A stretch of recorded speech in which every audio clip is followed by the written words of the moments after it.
sa absent candidate. So for this afternoon, we're going to perform exercises 1 and 2. Okay? So let's go over yung ating handouts. So exercise 1 is on definition of terms.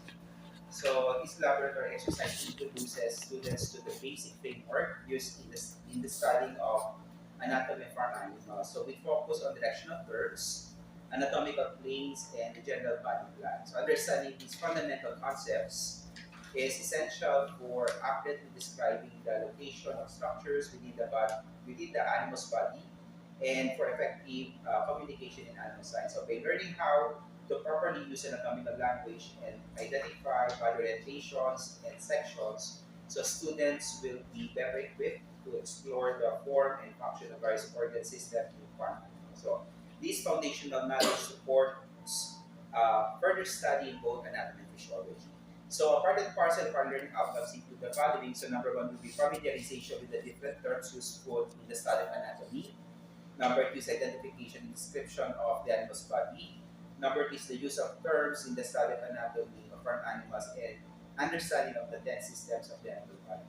So bakit natin kailangan aralin itong mga terms na to? Kasi when you read anatomical books, no, okay, or even physiology books, so minsan when you have figures or concepts referring to part ng organism or structure, so gumagamit sila ng mga terms na to. So if those terms are not, if you're not familiarized with those terms, so hindi mo clearly ma-orient yung mind mo kung paano naka-position yung inaaral mo na figure based sa framework ng animal. Okay? So, helpful kung mga dapat gumagamit na kayo ng anatomy book. Example would be this book. So, this is our main reference for the lab. So, Atlas of Topographical Anatomy of Domestic Animals. So, pag tinignan mo yan. So, may nakalagay dyan kung ano siya. Nakalagay dito ay, so, the section of the head, deep layer, left half of mandible removed, left view. Okay? So, mga left view, top view, sagittal cut, cross section. So, yung mga cranial part, caudal, distal, proximal. So, kung hindi mo alam yung mga terms na yun, so mahirapan ka maintindihan yung orientation figure. So, paano to ipoposition doon sa actual animal kung saan siya naka-reference. Okay? So, basically, yung usefulness ng mga terms na ito. Okay? So, moving on, so punta muna tayo sa different terms, no? So, first would be yung anatomy. So, as I mentioned in the lecture orientation, yung focus ng laboratory is on anatomy. And then, sa lecture naman would be the physiology. Okay? Yung explanation of function ng bodily processes sa physiology. Pero yung pag-identify natin ng structure, dito sa lab. Okay? Anatomy. Okay, so anatomy is basically a branch of science which deals with the form and structure of all organisms. So, i-identify mo yung mga structure, ano yung form nun, ang morphology nun, how it is assembled sa organism, so that is anatomy. Okay? So you just end up identifying the parts. Okay? Now, they say that anatomy is a dead science because you just identify the parts. Pero what will give life to anatomy is physiology. So in Animal Science 101, so we study both anatomy and physiology. So we relate the function to the structures that we will identify. Okay? So, at tapos ano yung nagiging role nun sa existence ng ating mga farm animals. Okay? Okay, so under anatomy, we have sub-disciplines, no? So we have macroscopic anatomy or gross anatomy. So in macroscopic anatomy, gross anatomy, what you see is what you identify. So using your naked eyes. Okay? So we also have comparative anatomy. So ito yung approach natin sa lab. So study of structures of different animal species. So for our purpose, so ang ating i-compare would be yung ating mga farm animals. No? So ano ba yung mga farm animals natin? Pig, horse, Pig, Ruminant, so we have the large and the small ruminant. So sa large ruminant, ano examples? Cattle, buffalo, or yung ating carabao. Small ruminant, we have the sheep and the goat, and then we have the avian. So sa avian, chicken and duck, basically. Okay? Yung focus natin, pero not limited. Okay? So pwede nyo i-expand sa ating pang mga ibang species. Na food animal ha. Okay. So we will identify their parts and then take note of their bodily structure, similarities and differences. So paano sila nagkakatulad, paano yung kanila diversity, and then bakit ganun yung differences, but may ganung marked differences. No? So parang ganun mga approach. And then we also have embryology. Embryology is the study of developmental anatomy which starts from fertilization to birth of the offspring.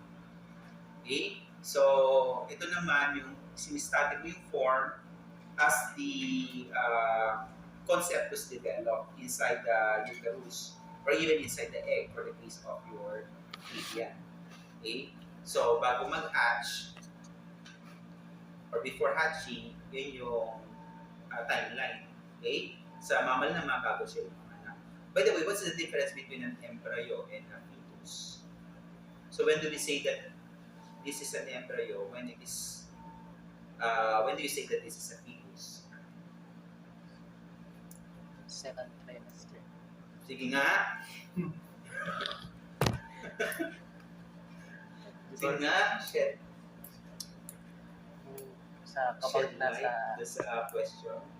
Sige, ano naalala mo? Kapag pag embryo, first to second first to second trimester po. First to second trimester?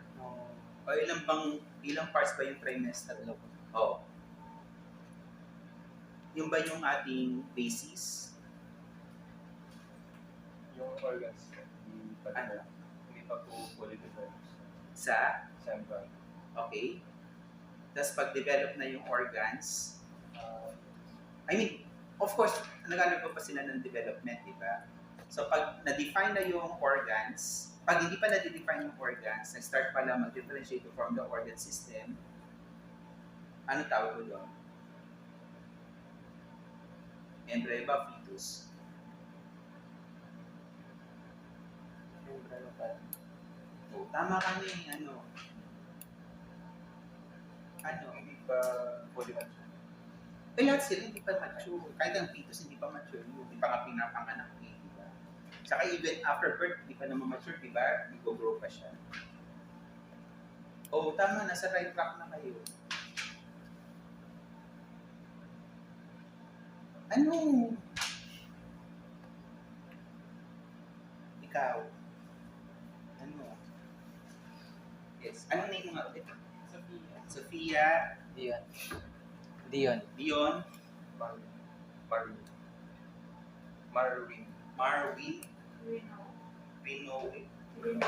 Rinoa. Angela. Victor. Pero hindi ko pa mamememorize nito. Hindi pa ako makamemorize nito. Sige, si Angela. Angela, for the substantiate na sinabi niya. Sino ba nauna, embryo o fetus? Embryo. So what demarcates the boundary of the terms? So sinabi niya, it is in line with the development of the organ system. So pag hindi pa develop, pag hindi pa develop is much developed. So pag hindi pa, nagsastart pa lang from fertilization until the delineation of the tissue development forming the organ system, that's the time that you use the term embryo. And it usually happens during the first trimester of pregnancy. So after second trimester, develop na yon. So na-define na yung organ system mo, magpa-further develop na lang siya. So fetal stage na yon. So mid-pregnancy to last trimester, fetal stage na yon. Yes. Ano po nasasabing distinguishable na ito yung So, na-form na yung heart, na-form na yung lungs, na-form na yung muscle. So, during the first trimester, doon pala, di ba, from fertilized egg, So one cell, mag-divide two cell, and so on. And then, pag-differentiate yung mga group of cells na yun, forming the organ system, magpo-form siya ng germ layer. So you have the ectoderm, mesoderm, endoderm, ay lumalim na tuloy. Tapos from those germ layers, doon na mag-differentiate further into the organ system. So, nangyayari yan sa first trimester. Pag nagkaroon ka na niyan, so, start na yun, tatawag mo na siyang fetus. Kasi lalaki na lang yun. Pero not necessarily functional. Yung iba, the heart is already functional. Di ba may fetal heartbeat na?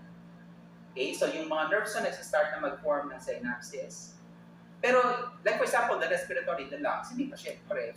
So, merong mga organ system na nag-start na mag-function, meron naman na referred yung function nila pagka, let's say, pinanganak. Doon pa lang yung full functionality.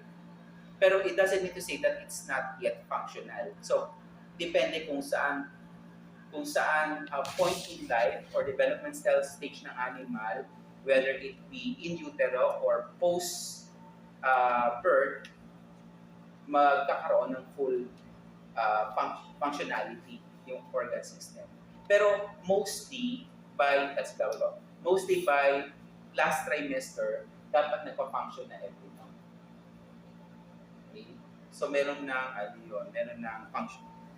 functionality. Except for the respiratory, particularly yung gas exchange lang naman, na di ba even nga pag pinanganak kayo yung baby premature, pag kaya na ng animal i-ventilate yung lungs niya, functional na rin yung lungs. Kaya lang hindi siya nakaka-function kasi bakit? Bakit namamatay pagka premature? Ano yung reason bakit namamatay? Yung pinaka-primary reason. Underdeveloped in what sense? Kaya na ba mag-gas exchange ng lungs? Merong certain stage, like for example, mga 7 months, meron mataas na yung survival rate mo, or even nga before. Di ba napapanood nyo ba dun sa mga YouTube or sa mga documentary? Di ba? Pagka sophisticated yung neonatal intensive care facility, na nabubuhay nila yung mga premature.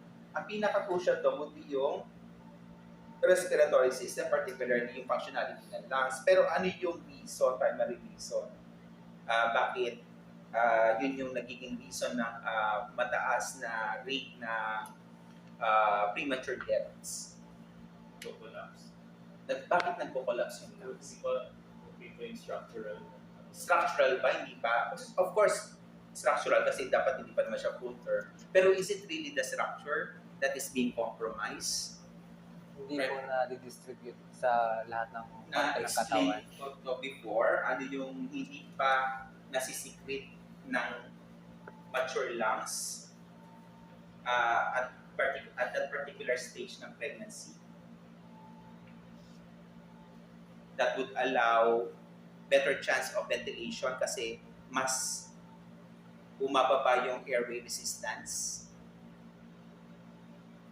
Ano kaya yon? So, doon sa mga lung alveoli, kasi yung lung alveoli, di ba parang lining yun, no? So, ano usually yung, di ba may fluid? Ano usually, it's made up of water, right? So, naaralan niyo yung surface tension. Have you heard of the word surface tension? So, surface tension surface tension is made up of water-water interaction, right? And too much of that can collapse the lungs. So, meron mga specific cells ng lungs, particularly yung alveolar cell type 2, secreting a special type of substance that would facilitate in lessening that surface tension or water-water interaction. Starts with the letter S. Anong tawag sa substance na yun? Sir Tolay, nasaan nyo? Saan organ ng Sir Tolay? Saan organ ng Sir Tolay cell? Saan organ? kidney, testis yun. Mali sa putukan. Surfactant. Have you heard of the word surfactant? So, Parang sa soap. So, nire-release yun. So, particularly, dipalmitoyl lecithin, yung substance na nire-release ng alveolar cell 2, yun ay nagsistart na mag-release ang lungs ng developing fetus sa human sa as early as 7 months. So, 6 months, 7 months, nagsistart na. So, pero hindi pa siya ganun ka-abundant. So, pag pinanganak mo, yung baby na ganun kabata, mataas yung surface tension. So, kayang-kaya ng water-water interaction, i-collapse yung lungs. And it would be very hard for the fetus, or for the neonate, to ventilate the lungs. So, magkakaroon siyang labor breathing. So, kung wala kang mechanical ventilator, mamamatay immediately yung baby. So, yun, it will take time bago mag-produce ng enough surfactant yung neonate, okay? Or, so pag mas 8 months, 9 months, so yun yung maganda na yung production niya ng surfactant. So kaya pag pinanganak, kaya niya na mag-breathe. Hindi dahil sa hindi kaya ng lungs mag-undergo ng gas exchange. Yun lang yung kalimitang pumapatay kasi hindi na kaya ni baby i-ventilate yung lungs niya kasi nagko-collapse yung lungs niya kasi nga wala siya masyadong surfactant. Naintindihan? Naintindihan? Magkaka-baby ka na dapat alam yan. Okay, so, fetus, embryo, okay na. Tayo na natin, nag-respiratory na tayo. Then we also have microscopic anatomy or histology. Okay? So, study of cell, tissues, organs. So, ito kailangan mo na ng, hindi na kaya ito na naked eye. So, kailangan mo na ng apparatus in the form of microscope. So, what you see under the microscope is what to identify. Okay? And then, if you want to go more deeper into the intricate detail of the structure or form of the cell, then you would need a much sophisticated type of microscope. So in the form of your electron microscope. And the study is now called as ultrastructural cytology. Okay? So in the lab, aside from comparative anatomy, ang approach din natin is systemic anatomy. So, by system natin sila aaralin.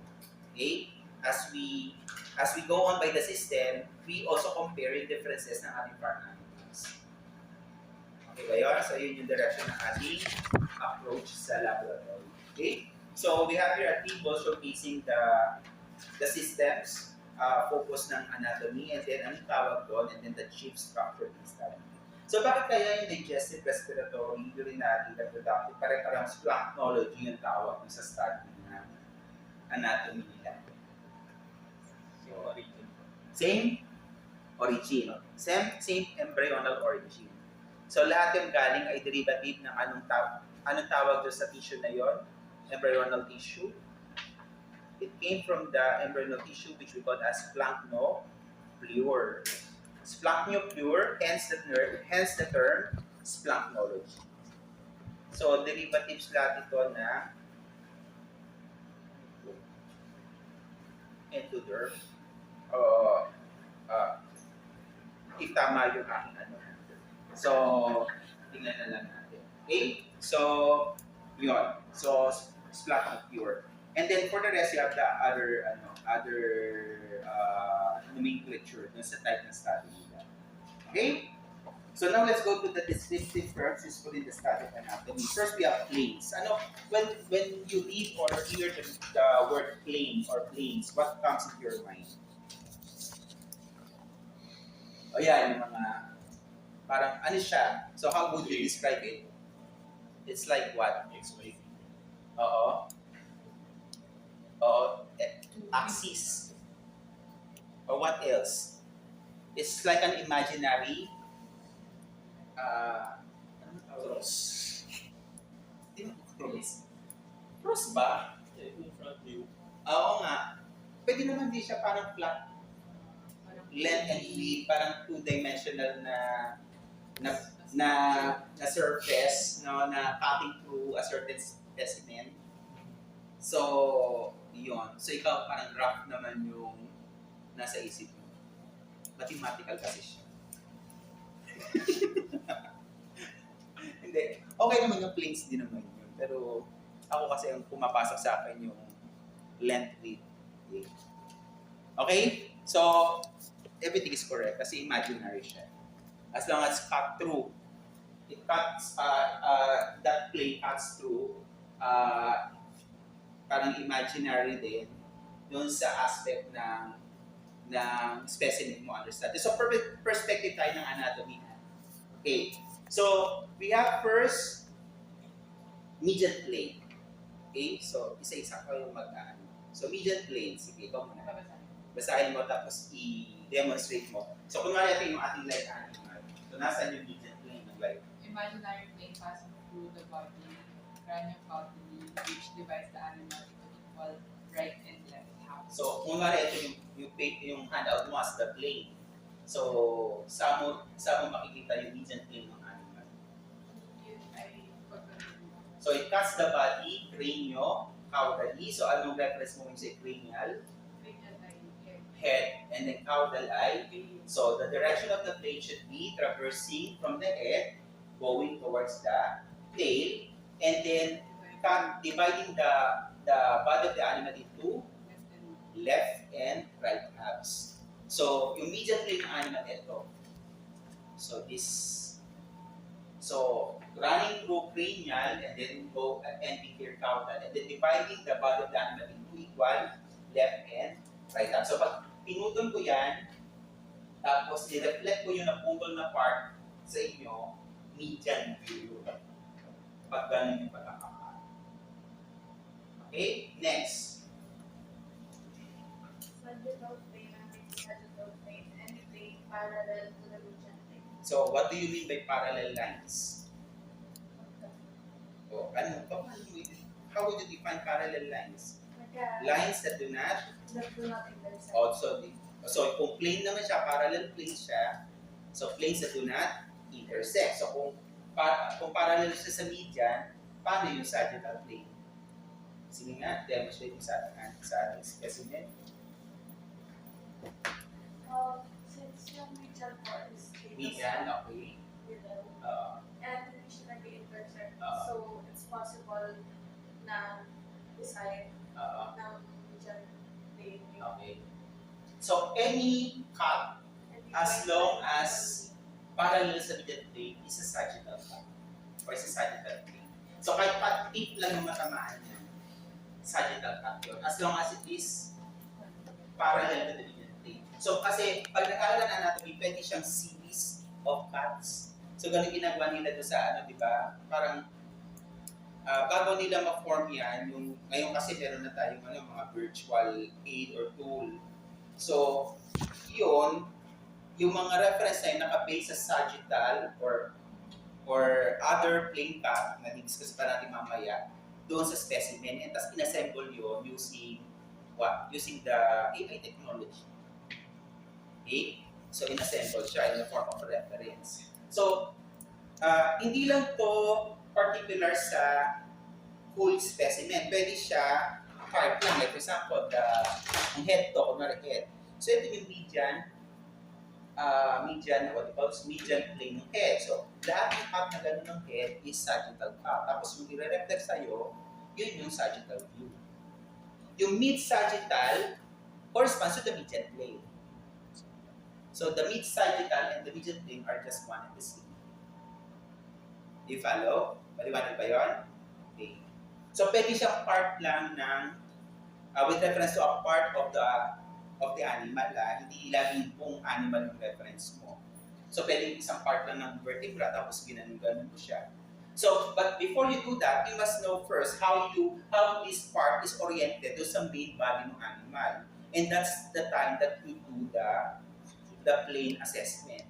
Okay? Dapat naka-orient siya properly. Hindi gusto ko nakaganto siya. So, hindi. Ito, anong bone to? This is the, anong bone to?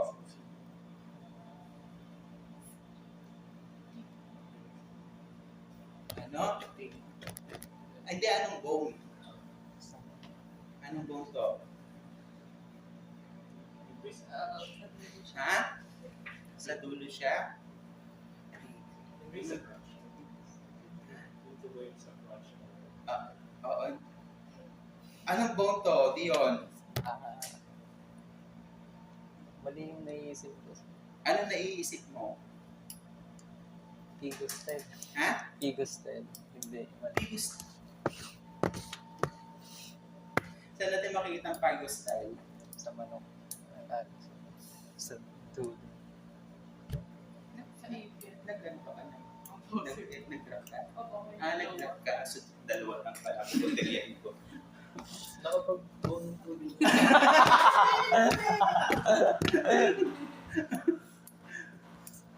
Sa makikita yung Pigos style, sa makikita yon. O sa avian, di ba? O ba't mukha bang buto Hindi ng po. Kaya po sabi ko. buto ng ostrich? O buto ng ano? Ito ay part ng vertebra, di ba? Sacral vertebra. Okay. Sa dulo. So, sa dulo. Ito, kung saan naka, yung pelvic bone. So, kung ang orientation niya, proper orientation niya, pag ganyan siya. So, hindi mo siya pwedeng i-ganyan or gano'n. So, dapat, ang gusto ko kayo i-drive at is that when you assess kung dun yung mga plane, dapat alam mo yung proper orientation ng kung part lang yun, hindi kasama yung buong organism. Paano siya naka-position? Spatial positioning nito dun sa talagang body framework ng organism.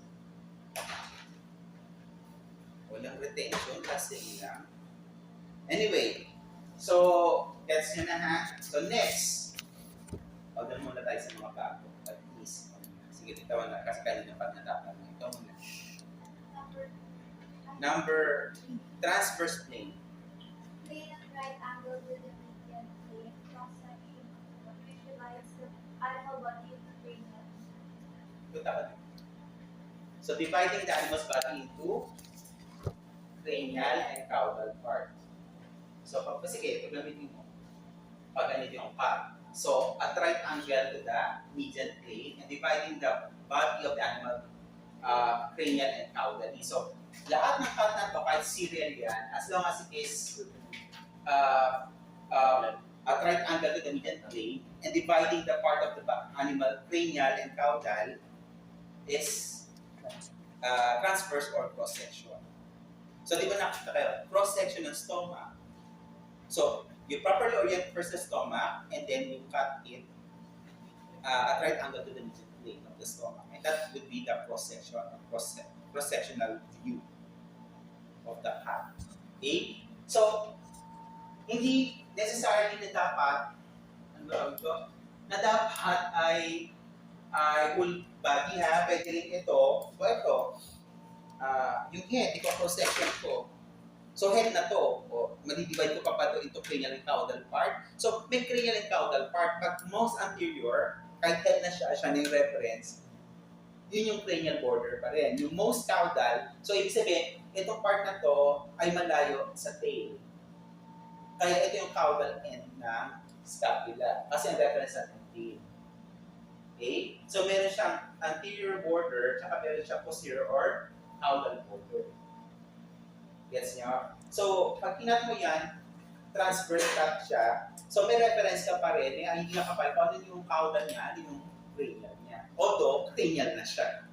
Gets niyo? Similar din doon sa tail part. So kung sino yung part ng tail na mas closer doon sa cranial part pa rin, yun pa rin yung caudal part yung opposite. Okay, nag-isip na si Victor kung ano yung frontal plane. Next, Victor, frontal plane.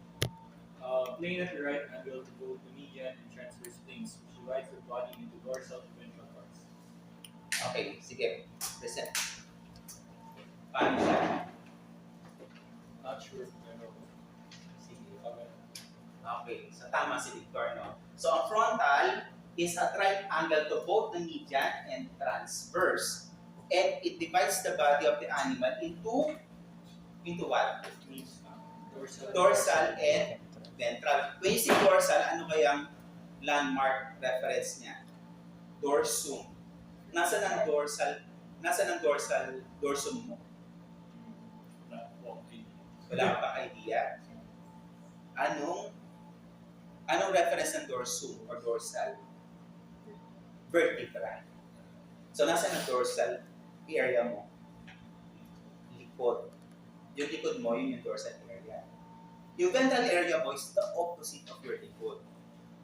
So, ang dorsal, pag kinat mong frontal, pag ganito, animal, so, it divides the body of the animal dorsally, going towards the backbone, and ventrally, going farther from the backbone. Kuha nyo?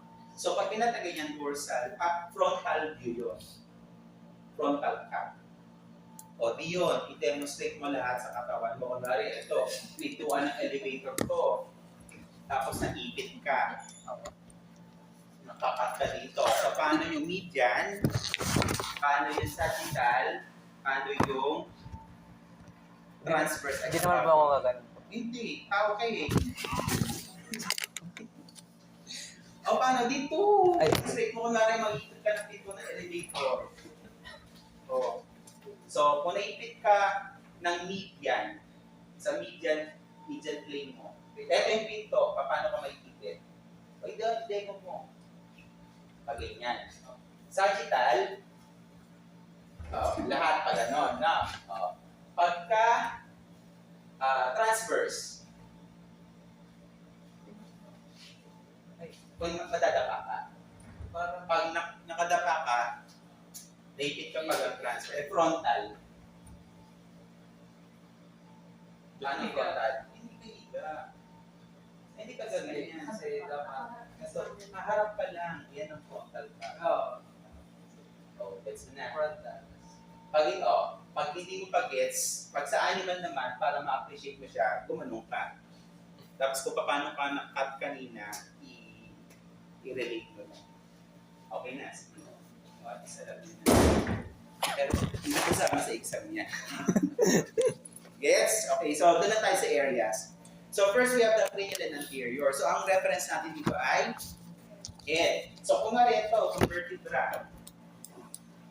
So you have here the different segments of the vertebral and bone. Meron tayo cervical, thoracic, lumbar, sacral, and caudal.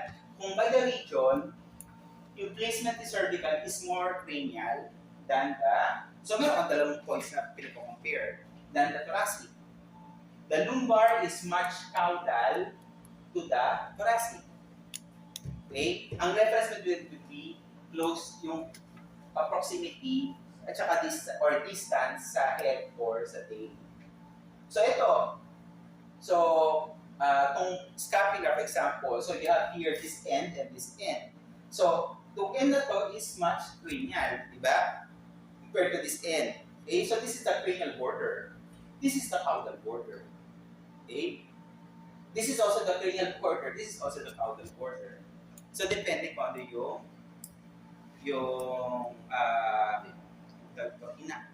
ina-analyze mo. Okay? So, the supraspinatus muscle is cranially located at the infraspinatus muscle, which is located doon sa fossa ng scapula. So, hahanapin mo yung supraspinatus papunta dito, yung mata mo papunta doon. Okay? Doon sa area na yun. Pag naman infraspinatus papunta dito kasi caudally located siya. Gets nyo? Parang it gives you a sense of direction. Where to pinpoint or identify the structure in the animal. Tama ba? Question. Ano po yung anterior posterior? Anterior posterior, similar din. So yung anterior mo, meron kang point of reference. So ang point of reference mo is the backbone. So kung ano yung closer sa backbone, yun yung anterior border. So opposite naman would be the posterior border. So it can also be the cranial border or the caudal So, border. synonymous na po sila. At some point. Pero not always. So, kasi kung yung paggamit ng term ay dapat nakabase din sa logic. So, minsan, mas madaling, alam ba, sa long bone na ang axis ng papa ganito. So, kung kino-compare mo yung dalawa, na ang point mo ay paganito, long axis, mas maganda yung anterior at posterior, or proximal and distal. And then the reference should be the backbone. Pero pagka ang kino-compare mo yung border nila dito, mas maganda gamitin mo yung cranial and caudal border. Ang reference mo kasi, head. Gets? So, the use of the term may change depending on the necessity. Okay? And paano ba yung pagiging appropriate doon sa direction na gusto mong puntaan nung reader mo or nung viewer mo. Nakuha niyo ba? Okay, caudal posterior. Rostral naman, ginagamit natin ito pag close to the nose. Pero kung structure mo nandito, hindi pa gamitin yun. Di ba? So, close, mga structures na close sa nose kasi ang reference mo na ay nose. Okay, rostrally located. Much rostral. Meaning to say, mas close dun sa nose. Okay? Medial and lateral view. Okay, so for example, so this is the median plane. Ang reference sa median and lateral would be the median plane. So all structure na much closer sa median plane, medially located yon or medial view yon. So kung scapula mo, ito, flat siya. So ito yung yung surface na to yung close sa median plane, so siya yung medial view. In the same manner, this is farther sa median plane to yung lateral view. So yung mga structures dito would be medially located. Yung mga structures dito, laterally located with reference to the scapula. Okay? Clear ba yun? So, yun yung paggamit natin. Now, then we also have deep and internal. Refer to the closeness to the center of gravity or center of extremity. When we say center of gravity, what do you mean?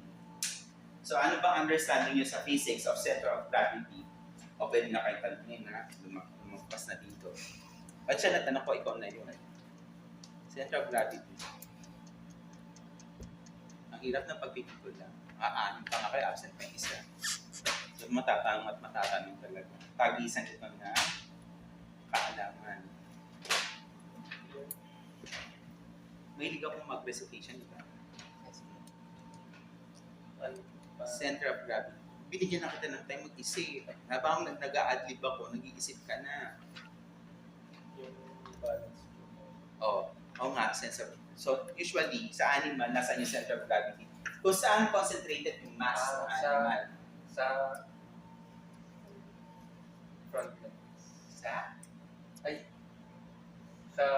Yung bigat ng animal, saan naka-concentrate? Sa mga organs. Sa mga organs, particularly internal organs, di ba? Kaya nga internal organs siya, deep and internal.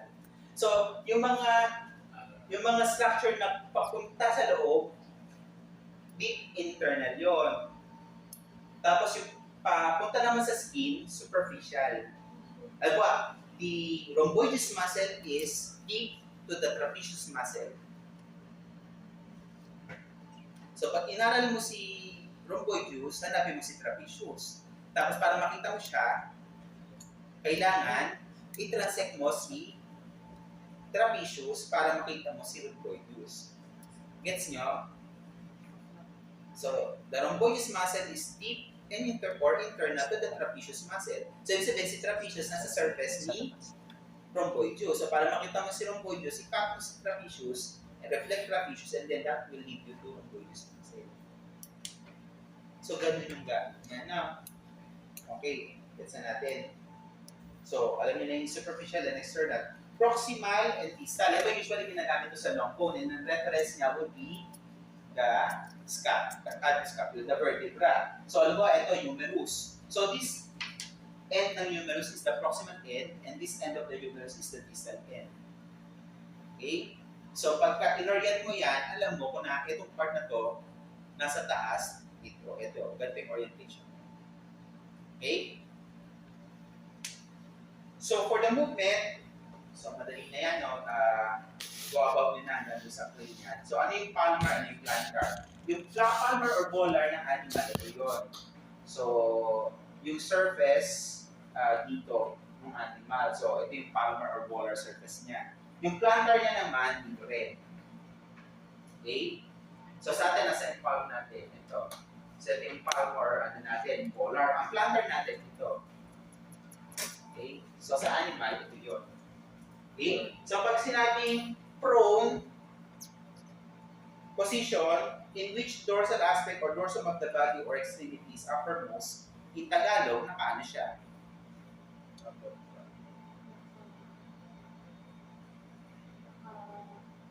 Nakadapa. Here. Naka? Higher. And then, nakababa. Nakadapa. Yung uppermost niya ay yung dorsum. Di ba? O, yung opposite niya, supine, nakahiga o nakatihaya. Okay? So, yun lang. So, general plan na tayo na animal.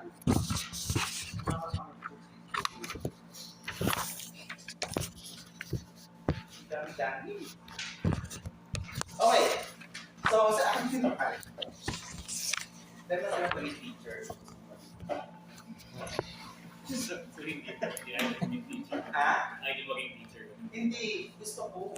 Tagal ko na nagtuturo eh. Hindi pa kayo pinapangan ng teacher natin. Kailan ba ako nag-start magturo? 2000. O, di ba? Nasaan? Ano pa lang kayo? Alikabok pa lang kayo. Oh, year 2000 ako nag-start magturo. Okay. So, ano na ba ako? Dorsal. O, ganito din yung tinuturo ko, year 2000. Anatomy pa. Anatomy. 2025. Ano na ba? 26 years. 26 years na ako. Okay. So, meron sa ating animal, meron tayong dalawang cavities. No? Ano ba yung cavity?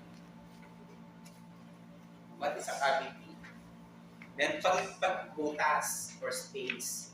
Okay? So, may dalawa tayo. So, we have the dorsal cavity and we have the ventral cavity. Now, the dorsal cavity is a cavity created sa dito sa loob ng skull, particularly the cranium and the vertebral canal. So, ano bang organ yung nasa loob ng cranium? Ng skull, the brain. And then sa vertebral canal, fluid ba? Anong part ng nervous system? Ha? Nervous system. Anong continuation ng brain? Spinal. Oh, part ng central nervous system. Agri 21. Spinal cord. Diba na yan? So, ito nakita mo itong mga vertebra. So, yung mga vertebra, butas yan. So, ito isang vertebra, no? One vertebrae. So, pagka itself siya, foramen lang tawag, the vertebral foramen. Pero pagka naka-assemble na siya, nagiging tunnel na yan. So, vertebral canal na tawag doon. Doon naka-house yung spinal cord. So, this is one cavity. The other cavity is made by virtue of the thoracic and abdominal pelvic. So, di ba meron yung muscle? So, ito, collectively we call it ventral cavity. Okay? But in mammal, meron tayong structure that demarcates the boundary of the thoracic from the abdominal pelvic. And it is through a muscle, particularly starting with the letter B. Anong muscle yun? Andiyan yan. Hindi, muscle. Letter B. Ha? Diba you sing from the Diaphragm. diaphragm? Hindi totoo yun. Hindi sabihin lang yung gamitin mo yung diaphragm mo para pagkanta. Pero hindi do not sing from the diaphragm. Okay? So, yung muscle na diaphragm, it demarcates the boundary of your thoracic from the abdominal pelvic. So, hence, yung sa mammal, may dalawa pang cavity that makes up the ventral collectively. But in avian, meron bang diaphragm ang avian? Ba't ang ganda kumanta ng mga ipo? Di ba ang ganda nila kumanta? Yung parot pa nakakanta na chandelier. Meron ba? Walang diaphragm. So, ang kanila, we don't call it as thoracic and abdominal pelvic, but rather we just call it ventral cavity. Okay? So, now, ano mga organs ang makikita mo sa loob ng thoracic cavity? The lungs, ano pa? Heart, ano pa? Esophagus, ano pa? O, part na ng lungs yun. Alveoli. Ano pa? Yung mga malalaking organs. Tinaas mo. Thoracic pa lang tayo. Tumaas. So, thoracic pa lang. So, heart, lungs, ano ba sabi mo? Esophagus, part ng esophagus, ano pa? Ano na? Stomach. Tumaas ang stomach mo. Thoracic. Oo nga, pero hindi mo makikita sa thoracic kasi may boundary kang diaphragm, di ba? Pag tumaas ang stomach mo, malaking problema yun. Hindi ka makakahinga. Ano pa? Ano nakadikit sa lungs? Floating ba yun sa ano? Ano nakadikit sa lungs? Na makikita mo pa rin sa thoracic ha? Dito pa rin ha? Part nun makikita mo pa rin sa thoracic. Larynx. Caudal part of which organ? Ano yung naka-attach sa lungs? Ha? Sige, kahit mali, kahit patatawanan natin, at least nasabi mo yung sagot mo. Diba? Kahit starts, cartilage. Anong tawag sa cartilage na yun? Starts with the letter T. Trachea. Trachea. Di ba? Hindi siya part kaya nga. Hindi sana lungs na lang tinawag pag tinawag pa trachea, di ba? So may mga bronchi, bronchioles, and trachea. Tapos alveoli ng lungs, di ba? So yung trachea. What else? Sa heart. Ano connected sa heart? Mga vessels. Ano yung ano? Aorta? Aorta. Ano pa? Yung galing sa systemic circulation dadaling sa heart. Dalawang words. Pulmonary artery. Vena cava.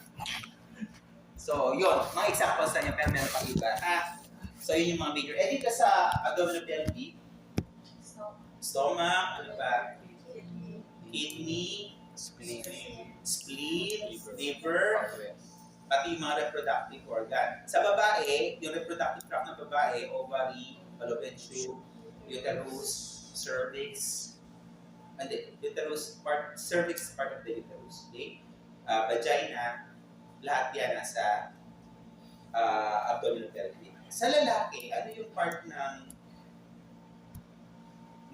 reproductive organs ng lalaki ang makikita mo sa abdominal pelvic? Sa mamal. Sa avian, lahat. Nasa ang testis ng avian? Sa loob.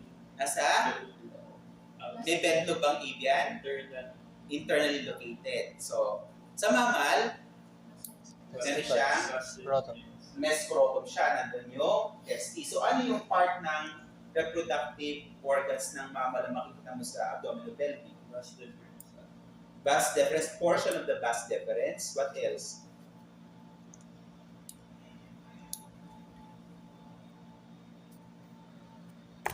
What gives volume to the semen? Semen is a mixture of what? Sperm plus secretion of which organs? Anong tawag mo doon collectively? Accessory sex glands. So yung mga prostate, Cowper's gland, bulbourethral gland, o ano ba, ampulla, seminal vesicle. So yung mga secretions nun constitute the volume of your semen. Okay? So yung mga sinabi kong organ sa iyo, na accessory sex gland, nasa loob din yun na abdominal pelvic. Okay?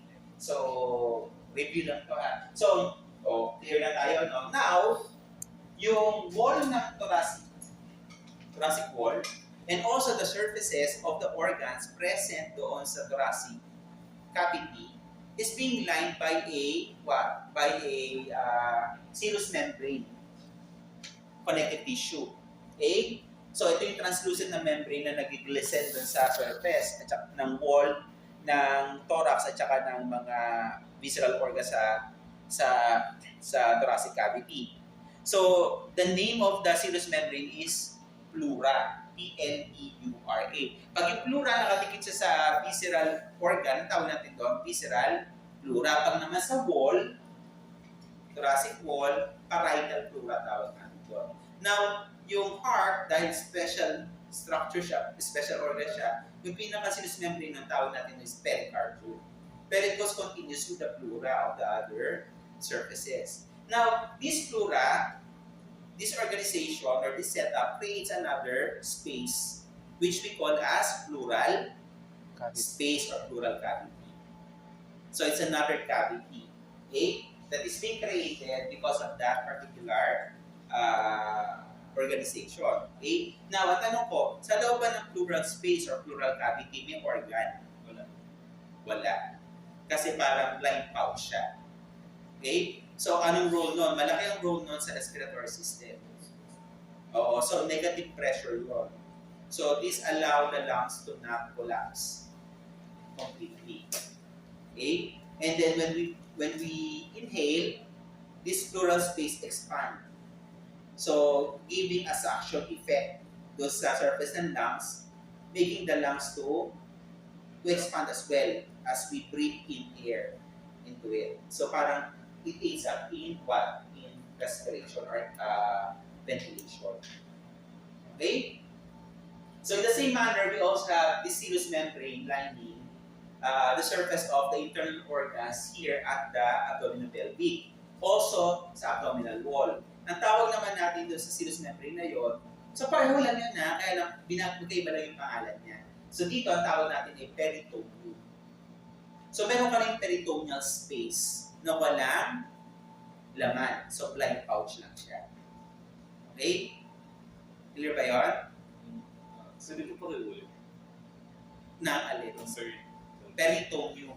So, yung serous membrane, di ba meron serous membrane na naka-line doon sa surface ng lungs, ng heart, tsaka other structure, aorta, and so on. And then it goes continue doon sa surface ng wall ng thorax. So, ang tawag natin doon sa serous membrane na yun ay pleura. Yung counterpart nun sa abdominal pelvic ay peritoneum. Clear ba yun? Okay. Halos pareho lang po sila. Pareho lang sila. Magkaiba lang sila ng pangalan. Okay? So, ano ba ba? So, layers of the body wall. So, yung body wall, pag sa ito ay live animal. O siguro, kunwari tao. So, buntis, C-section. So, ano yung mga layers na makakat pagka magsisisaryan ng doktor? Una mo na ikakat yung skin. So, pagkat ng skin, ano yung makikita ng doktor, ng OB? Muscle na ba kagad? O, nandiyan, tingnan mo. Epithelium, skin. Susunod ay connective tissue. Diba? So, yung pinaka-dermis. So, pag kinat-uli yun ng doktor, susunod nun, dito kasi muscle na susunod. Pero, yung buntis kasi makapal yung kanya subcutaneous fat. Kasi, nag-build up yun ng subcutaneous fat na gagamitin niya for lactation later on. So, kakat yun ng doktor. Then, that will lead now you to the muscle. So, kakat yung abdominal muscle. Pag kinat yung abdominal muscle, yun na yung abdominal wall, ano yung susunod na anong layer yung susunod na tatamaan? Ano yung naglaline doon sa abdominal wall at saka sa mga surface ng mga organs? Peritoneum. Pag-cut niya, cut niya yung peritoneum, tapos pupunta na siya sa peritoneal space. Hahanapin niya na ngayon yung uterus. Nakita niya si uterus. So, si uterus, yung surface niya, balot din ng peritoneum, kakat na yun. Tapos, pupunta siya dun sa pinaka epithelium na, so, dito naman tayo pupunta sa layer ng digestive. Pero ito, ilagay nyo naman sa perspective ng uterus. Pero, since this is inward to outward, kung ka mag-start sa outward, sa next page ka mag-start. Kasi, labas yun ng uterus eh. Papaganon yung ano natin, yung approach. So, Dito tayo sa mesothelium kasi covered siya ng peritoneum. So, kakat mo yun. Tapos, after that, lalabas sa'yo yung muscle layer. So, meron kang, itong muscle layer na to ay yung muscle na tinatawag natin, sa uterus kasi tawag natin ito ay perimetrium. Susunod ay myometrium, yung muscle niya. Yung myometrium nito, sis buntis, makapal. So, kasi it will enable the uterus to contract more pagka kumakapal siya during pregnancy. So, makapal yung kakapin ng doktor. Tapos, susunod doon ay pupunta na tayo sa connective tissue ulit, and then, ultimately, doon na tayo sa endometrium or yung pinaka-mucosa ng matres. Tapos yun, kapat mo yun, nandun ka na sa placenta ng baby. Kapat mo si placenta, tatanggalin mo si baby, tatanggalin mo si placenta, tapos tatahiin mo naman siya isa-isa. So, tatayin mo muna yung endometrium, myometrium, tapos myometrium, perimetrium with the what do you call this? Peritoneum. Tapos doon ka naman sa layer ng space ka na, di ba? Tatayin mo naman si peritoneum ulit and the muscle. Tapos yung makapal na fat together with the skin. So nakailan tahitan, no? Dami, di ba? So nakita mo lang yung nasa ibabaw. So healing ng ganun din, madami din. So anong moral ng story? Anong moral ng story? C-section. Hindi. Kung yung give time for recovery, kasi baka kasi kala mo yun lang yung tahi mo, pero sa loob, ang dami mong layers na natamaan, di ba? And also, ano pa moral ng story? So, yung professional fee ng doctor, di ba? Meron naman silang K kasi dami nilang iniwa at saka pinahe. Saka inaral nila yung parts na yun, di ba? It's science bago masisi. Saka ano pa? So kung 4'9 ka lang, huwag kang kukuha ng 6'5. Paano hindi ka masisarihan? O, dami natin natutunan, di ba? Dito pa lang tayo sa layers ng katawan. Kasi ng topic na ito. But anyway, so, gets na yung body. So, ganun na, yung part ng tubular organs, so, stomach. So, ganun yung, ang perspective nyo from inside to outside or from outside to inside. Okay? So, pwede nyo siyang identify layers or parts. So, depende na lang sa inyong direction nyo from outside to inside or from inside to outside. Now, for your post-lab activity, so, maghanap na lang kayo sa internet or sa reference ng animal na ito-draw nyo. So, farm animal naman kasi iba nag-drawing ng turtle, animal science, turtle and then drawing. Tapos meron pa dog, cat. So, food animal tayo ha. Tapos i-demonstrate nyo doon sa drawing nyo yung mga planes and also yung mga directional terms. Okay, so that would be. And then, for the cross-sectional anatomy, so pwedeng yung buong animal, yung layers na binanggit natin, or pwedeng part lang ng stomach, mag-cross-section ka ng stomach kasi identify yung mga parts of intestine or heart, ano man yung gusto mo na organ, favorite organ. Okay? And then answer the guide questions. Either lang po dito layer with the body one or parts of the Dalawa pala hiningi. Dalawa ang pwede naman nilagay either or, di ba? Nilagay niya, dalawang bullets. Dalawa ko siya nilagay. Okay? So, that's exercise 1. Let's now go to exercise 2. So, exercise 2 is on the skeletal system.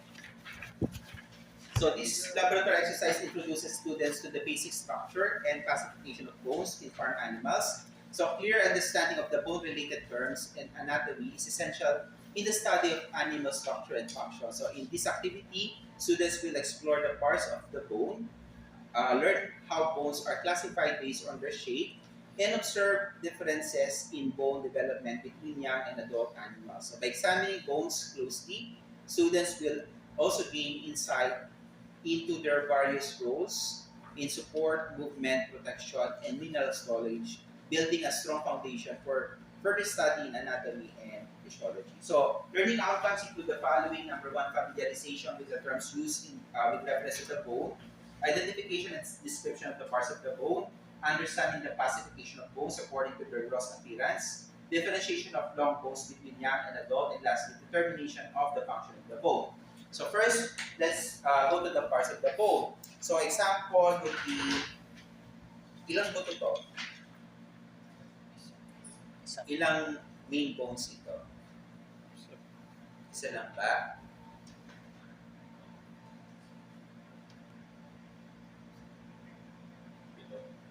Ha? Ito? Main bone. Dalawa. So this is a femur and this is the patella. Okay? So this is an example of your long bone, no? So mapapakita natin parts, no? So meron siyang extremity, okay? And then this is united to this the extremities are ossified or united to this main part or main shaft, okay? So the extremities of the bone is what we call as epiphyses. Okay? And then yung gitna, the shaft or part of the bone in between the epiphyses, ito nga is what we call diaphyses. Okay? Now, when the animal is still young, so this diaphysis is not yet communicated to the epiphysis in the form of bone connection. Rather, you still have a cartilage that is formed in between the epiphysis and diaphysis. Okay? And that is what we call as epiphyseal plate or epiphyseal disc. So what is the significance of that epiphyseal plate or disc made up of cartilage? So this gives provision for the long bones to elongate. So sila yung nag-lay down ng mga bony matrix na kung saan nami-mineralize yun na minerals coming from the blood. And that forms the bone. So nag-lengthen pa siya. Okay? As long as you have the epiphyseal plate or disc, yung bone continuously develop. So whether it is palapad, in this case is the long bone, pakaba siya. They follow? So pag siya ay nag-ossify na, that already terminates yung bone growth in a longitudinal manner. So kung buto mo ay mag-grow pa, positional na lang. Mag-increase na lang yung density ng buto mo, pero hindi na siya hahaba. Kasi wala ka ng cartilage na part doon na mag-provide for avenue for continuation ng lengthening ng buto. Do you follow? So, ano ba sasabihin ko? So ngayon, ang question, ano yung nag-i-influence sa longevity or yung i-stay ng epiphyseal cartilage or disc sa isang organism? Ha?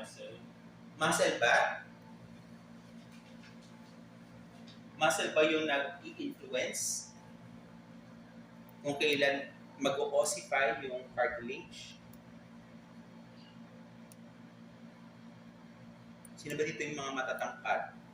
Ito, ikaw matangkad ka. So, ano yung reasons kaya bakit matangkad ka? Ano yung nag-influence ng iyong height? Genes. Gets nyo? So, the genes. So, ibig sabihin, yung mga matatangkad, yung kanilang epiphyseal plate or disc, matagal bago nag-ossify. Tapos yung mga, katulad ko, 5'6 lang ako, isang 5'5 pa. So, yung kaya ko, mabilis nag-ossify. Okay? So, predispose yan ng genes. So, ano pong effect ng nutrition? Anong effect ng external factor? So, yun yung ma-attain mo yung full potential ng genes mo. Kung ang potential ng genes mo ay pwede ka maging 6'5", so with the proper nutrition, proper management ng katawan mo, pwede mong ma-achieve yung potential ng 6'5". Pero, Pwede mababa din. Diba? Instead na 6'5", naging 6 ka lang, or 5'9 ka lang, pero ang potential mo pala ay 6'5". So, yun yung effect. Pero, hanggang 6'5 ka lang. 4'9", diba? Sa genes mo, 4'9 ka lang. So, with the, tapos, maximum na yun, ganda-ganda, pininom ka pa ng cherry fur, or namuka pa ng milk ka pa everyday. Pero hanggang 4'9 ka lang, hanggang 4'9 ka lang. So no amount of jumping every new year or eating several pieces of grapes can alter the genes. Okay, so yung ganun lang yung potential. Okay, hanggang doon lang din yung maximum na itatagal ng epiphyseal cartilage or disc mo sa during your growing stage. Clear ba yun? Okay. May question? Now, pag tinat mo to, may makikita kang bone marrow. Ayan. Sa gitna, marrow siya. So, kung ito, sa paano malalaman din kung yung namatay na organism ay young or adult. So, sa buto. Pag young, makikita mo yung kanyang mga long bones, hindi ossified yung epiphysis sa diaphysis. Putol yan. Pag na-decompose. So, yung mga epiphysis ng kanyang long bone ay hindi attached sa diaphysis. So, ibig sabihin, yung hindi dito na namatay ng bata. Pero kung matanda na siya, kita mo, full-blown na bone siya. Full-blown bone naman, pero hindi siya, hindi naka-attach na yung epiphysis sa diaphysis. Now, yung attachment ng epiphysis sa diaphysis, yung cleared area na yan, ang tawag natin doon ay metaphysis. Okay? So, that is the metaphysis. And then, pag kinat mo siya, ito, anong tawag sa cut na to? Median or sagittal. Sagittal cut to. So, tama. And then, what you see here is the marrow cavity. Okay? So, ito yung epiphysis. So, makita mo dito, nandito yung bone marrow natin.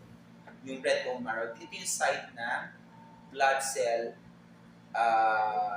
development. So, dito na-form ang ating mga blood cells. Example ng blood cells? Red blood cells, white blood cells. Example ng white blood cells? Leukocytes. Ha? Leukocytes. Leukocytes. Oo nga, leukocyte, white blood cells. Example nga. Ano example ng leukocyte? Ha? Thrombocyte. Leukocyte, white blood cells. Hindi, isang category siya. Platelet yun, yung thrombocyte. Example ng white blood cell. Tama po sir, eosinophil, Eosinophil, neutrophil, neutrophil, basophil, monocyte, lymphocyte. Okay? So, yun yung mga blood cells. So, dito sila na, except for the lymphocyte, dito na po-form sila. Okay? Especially the red blood cell. Okay, tapos yung buto, meron din siyang mga membrane covering. Okay? Meron siya sa labas, meron siya sa loob. Yung labas ang tawag natin periosteum, yung loob naman endosteum. So anong significance no? Pag nagkaroon ka ng trauma sa buto, kunwari ito, nagkaroon ng fracture, yung mga osteogenic cells, meron tayong osteogenic cells right after the periosteum and right after the endosteum. Yung mga osteogenic cells na yung mamobilize, they will multiply and they will now start healing the bone. Okay?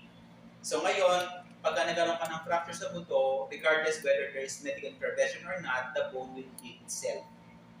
So kagandahan lang na mayroong medical intervention, na-align mo properly. So nag-guide yung buto na mag-heal siya close to nun sa kanyang pristine form. So pag hindi, so pwedeng misalign yan. So pagka na-misalign siya, tapos nag-heal siya, tumigas siya, ganun siya. So kung gusto mo siyang i-correct para matama yung position, ipa-fracture ka uli ng doktor para maglagay ng bone pin or bone plate para matama yung alignment. Okay? So anong moral of the story? Yun. Saka, mag-ingat para hindi na tayo mag-fracture. Classification of bones based on gross appearance. Okay? So we have the long bones. So ano ibig sabihin ng long bones? Yung kanyang dimension ng length is much better than the width. So mahaba siya. Example of the long bones would be the bones of your appendages. So we have here forelimb and hind limb sa ating animal. So ano may example ng mga long bones? We have the humerus, radius, and ulna. We have the metacarpal and the phalanges. Okay? Proximal, middle, and distal phalanx. So, ano pa lang to ha, overview pa lang, hindi mo kailangan, ang dami-dami na sinasabi ni Sir Juan, ano sinasabi. So para ma-familiarize na kayo, pero later on, we will study them. We will go to that detailed study of the skeletal system. No? So, Sa hind limb naman, we have the long bones. Example of the long bones under the hind limb, we have the femur, tibia. Sa ibang animal, meron silang complete fibula. Okay? So, dito sa ruminant, so this is a sheep, wala siyang fibula kasi yung fibula niya ay vestigial lang or rudimentary. So, i-discuss pa natin when we go to the appendicular skeletal system. And then we have the metatarsal and the phalanges. So, example yan na long bones. We also have the short bones, no? Short bones naman, almost same dimensional length and feet. Okay? So, example of this would be the carpal bone, no? Carpal bone ng sheep. And then we also have the tarsal bone, the tarsal bone. So, yung carpal natin nasaan? Ito, nasa this. Carpal. O, elbow to. So, ito yan. Ang elbow ng animal ito. Okay? So, carpal, nandito. Tarsal, nandoon. Okay? Mantok na siguro. Magpo-copy ka. Parang tayo ay alive. Okay. Then we have the sesamoid bone. Sesame seed shape develops along the course of tendon. So example would be the patella.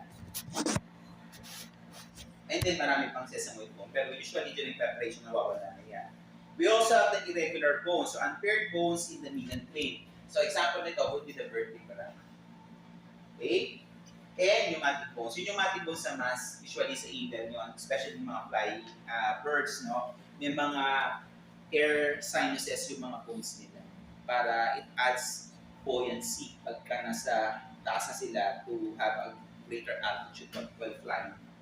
Okay. Next would be articular projection and depression, okay, in bones, as well as non-articular projection and depression. So when we say articulation, in the perspective of skeletal system, ano ba yung ibig sabihin ng articulation? Ano? Articulation sa perspective ng skeletal system, yung part ng buto na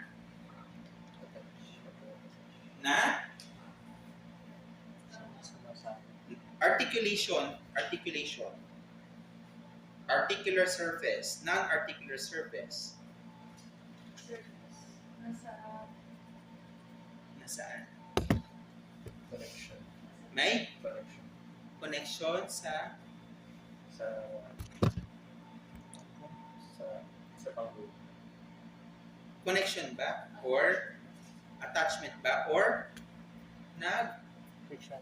nag-friction or communicate or hindi mo communicate or nagtatouch. Yun. So yung part ng buto na nagtatouch sa kapwa buto, ang tawag, pag ang dalawang buto nagtouch, ang tawag doon articulation. Okay? So yung part ng buto, ay yung part ng buto, pwedeng part na nagtatouch sa other bone, so that is articular part.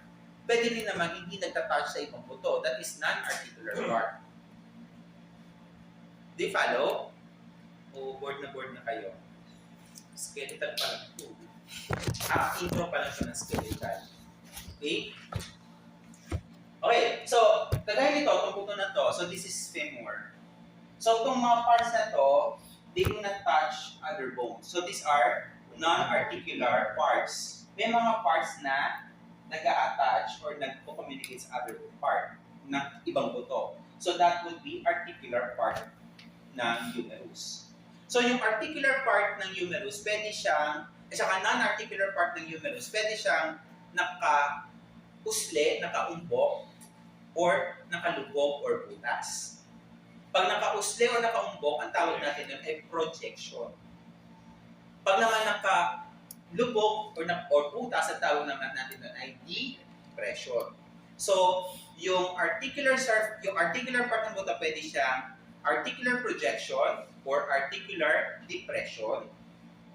Pwede din naman yung part ng buto na hindi nagko-communicate sa other bone na projection or depression. So, non-articular projection or non-articular depression. Clear na yung concept? Okay. So, doon muna tayo sa articular projection. Example would be the head. So, spherical projection. So, example, we have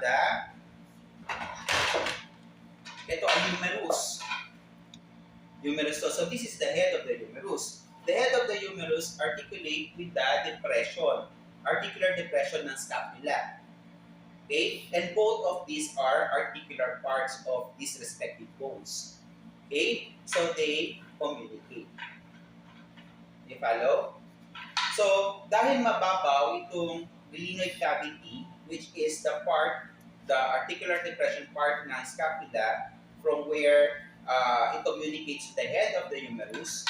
So, yung head of humerus is not that much cylindrical kasi ganito lang yung depth or ka-shallow yung concavity ng glenoid cavity ng scapula. Okay? It conforms to the shape of the head of the humerus. Now, if we look at the femur, ito yung humerus, ito yung femur. Okay? So, this is the shoulder joint. It forms the shoulder joint. Okay? Yung articulation ito forms the shoulder joint ng animal. Okay? Ng sheep. Okay? Or ng goat, or ng baboy. So, pare-pareho lang yung anatomy nila. No?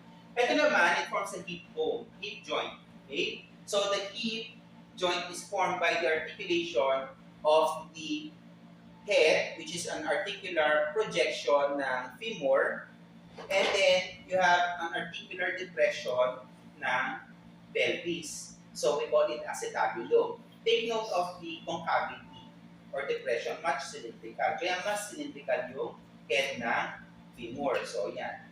So it forms the hip joint. Okay? So yan yung head. Okay? Then we also have the condyle. So more or less cylindrical mass found, for example, would be the condyles of the distal femur, distal end of the femur. So asan ang femur? Ito. Ang condyles niya, distal end ito. So kung ito yung femur, so ito yung medial aspect niya, ito yung condyles niya, ito yung head region, ito yung tail. Pag ano, no? So ito yung medial surface, ito yung lateral surface. So this is the medial condyle. This is the lateral condyle. Okay? Do you follow? So these two condyles, so they also articulate with the tibia. Okay? So nag-articulate sa tibia, kaya articular projection siya. We also have the trochlea. The trochlea is this part of the femur. Ito. So it's a mass, it's a projection from where the patella slides.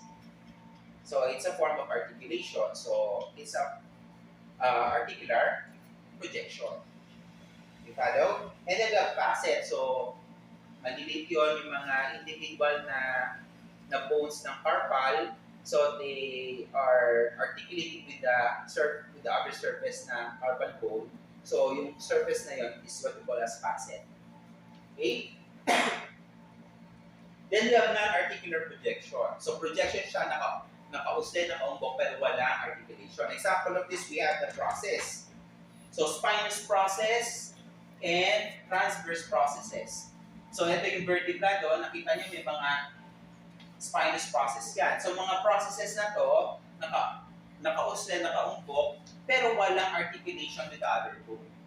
So ito transverse yan naman, yung lateral projection naman. So anong mostly ang mga purpose ng mga yan? Usually, muscular attachment ng mga yan. Or it supports yung mga structure na malapit sa kanila. Okay? Pero mostly mga muscular attachment yan. Next would be the tuberosity, large non-articular projection. Lateral tuberosity of the humerus. So you take note of the humerus, saan ang humerus ito. Tapos, lateral aspect ito. So hanapin mo yung mass na usli. Okay? So ito yun, na hindi nagkakaroon ng articulation. Okay? So ito dali lang, pagka pinalaw mo yung mga directional terms. Tsaka alam mo yung tubercle, small projection, spine of the scapula ito. So walang nag-articulate na ulo dito. It's a projection. So attachment yan ng mga muscle. Okay? Then, rest. Ayan, neck. Kung may head, may neck. So, what holds the head is the neck. So, ganun na kasi. Yung head, yung nag-articulate. Yung neck, hindi siya nag-hold na, hindi siya nag-articulate to the other bone. Then, line. Glenoid cavity. So,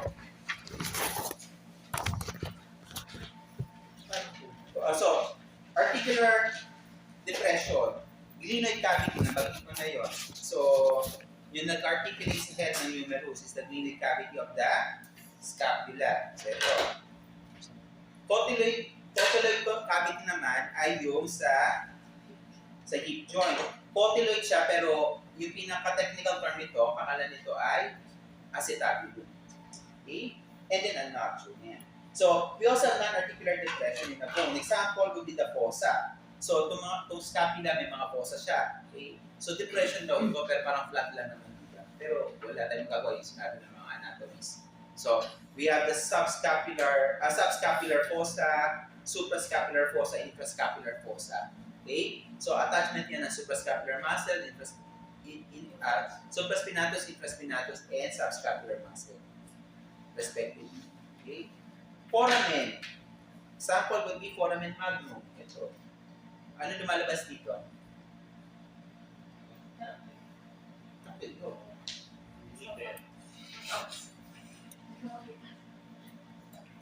Ano yun? Spinal cord.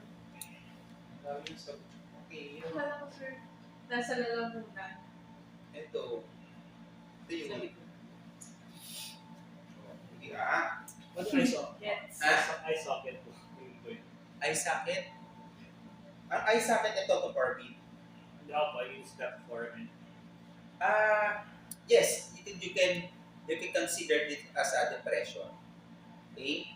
So, depression siya, foramen din, pwede siyang classified as a deep foramen. Pero, mata yun nakalagay. Okay? Tapos may boundary yan. Boundary. Didiscuss natin ito sa atrial skeleton. Next meeting. Okay? Ano pa ba? Fovea capitis. So, non-articular din naman siya. Tama pa yun. So, fovea capitis. Nakita niyo itong butas na to or depression sa head ng femur. So, yung butas na yan, ito nag-articulate sa acetabulum. Pero yung butas, wala nang bone na nag-articulate doon. Kaya non-articular depression siya. Tawag doon ay fovea capitis on the head of the femur. Okay? Foramen. Foramen natin, di ba nasabi ko na. So, kanal, vertebra, ito, pag alone siya, vertebral foramen tawag natin. Pero pag naka-assemble na siya, yung foramen niya, part na ng kanal. So, ano nakalagay doon? Spinal cord. Natapos. Okay. So, for your post-lab activity, so, sagutin niyo yung number 1. So, pamili na lang kayo ng pinaka-favorite na bone. Tapos yun na lang yung i-draw nyo. Okay? Tapos sagutin nyo yung mga hinihingi dito. Okay? And then answer also the guide question. So, this can be submitted on a bond paper or yellow paper. Kung anong kabos ng subject. Okay? Tapos, ito-draw nyo na. Yes, na question. Pwede po, digital drawing is printed or kailangan hand drawing. Hand drawing. Para yung enjoy. Ikaw, no, limitation sa book sample. Mga saan. Ano po yung pag-grade? Ha? Sorry, paano ah? Pangit video, okay lang. Okay lang yun. Hindi naman natin i-display sa gallery. Hindi ako, ang ano ko, magpasa lang kayo, 10 points. Baka kung ano lang ipasa mo, hindi mo naman sinagot yung ano. Pero binabasa ko rin yun syempre. So, pero hindi ako strict, parang out. Kasi ang hirap makakuha ng points sa exam. So, pambawin nyo na po. Okay? So, make sure that you comply with the requirements para hindi tayo kapusin ng score at the end of the... Tama ba? Oo. Natatanong nyo sila. Daman-daman nila yan. Okay, so submission would be next meeting, next Thursday. And then, mag-quiz tayo after ng exercise 2A. So next meeting wala pa tayong quiz, pero next week, ang quiz natin will cover from exercise 1 to 2A. Okay? Sige. Then next meeting, the earliest you can leave is 3 p.m. You have to make use of the time after pre-lab discussion to familiarize yourselves with the specimen para hindi kayo mag-cram sa exam. Kasi mabilis yung pacing every week, ang daming nadadagdag na dapat i-memorize, familiarize para hindi na kayo lalo na pag nag-muscle tayo, pangalan ng mga muscle ang hirap ng tandaan. So kaya step by step, aralin nyo na paano nyo tayo nagka-cram na. So pwede nyo kung gusto nyo mag-stay kayo, aralin nyo muna yung mga parts, mag-picture meron. Okay? Pero ngayon hindi tayo stay. Pero next meeting hanggang 3 o'clock yung earliest time you can dala. Okay? Thank you, sir. Give it up.